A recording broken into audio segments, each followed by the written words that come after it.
વિદેશ જઈને સેટલ થવાનો ટ્રેન્ડ કંઈ આજકાલનો નથી, વર્ષો જૂનો છે. પરંતુ છેલ્લા 5 વર્ષમાં ભારતની નાગરિકતા છોડનારાઓની સંખ્યા વધી છે.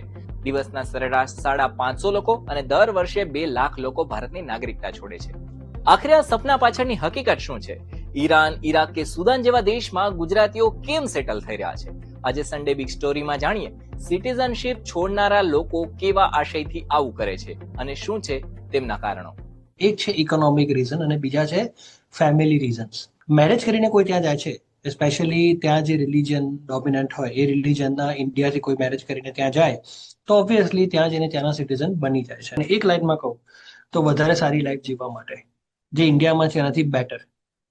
અને એ બેટર લાઈફ બે રીતે કરી શકાય. એક કે કેટલાક લોકો સ્કિલ્ડ હોય છે, એજ્યુકેટેડ હોય છે, કેપેબલ હોય છે અને એમને એમનો કરિયર સ્કોપ ઇન્ડિયામાં નથી મળતો માટે બહાર શોધે છે. બીજા કે જેમની પાસે પૈસા બહુ બધા છે, કમાઈ ચૂક્યા છે અને એમને વધારે સારી લાઈફ ઇન્ડિયાની બહાર જેવી છે એટલે લોકો ઇન્ડિયા છોડે છે. પાર્થેશ ઠક્કરના કહેવા પ્રમાણે ગુજરાતીની ફર્સ્ટ ચોઇસ અમેરિકા છે. EB-5 વિઝા મેળવવાની સ્કીમ છે, પણ તેના માટે 7 કરોડ રૂપિયા જોઈએ, જે બધા એફોર્ડ નથી કરી શકતા. એટલે પોર્ટુગલમાં 5 કરોડ ઇન્વેસ્ટ કરીને લોકો સિટીઝનશિપ મેળવે છે. 6 વર્ષ બાદ પોર્ટુગીઝ પાસપોર્ટ મળી જાય છે, જે દુનિયાના આખો વિડિયો જોવા માટે ડાઉનલોડ કરો દિવ્ય ભાસ્કર એપ.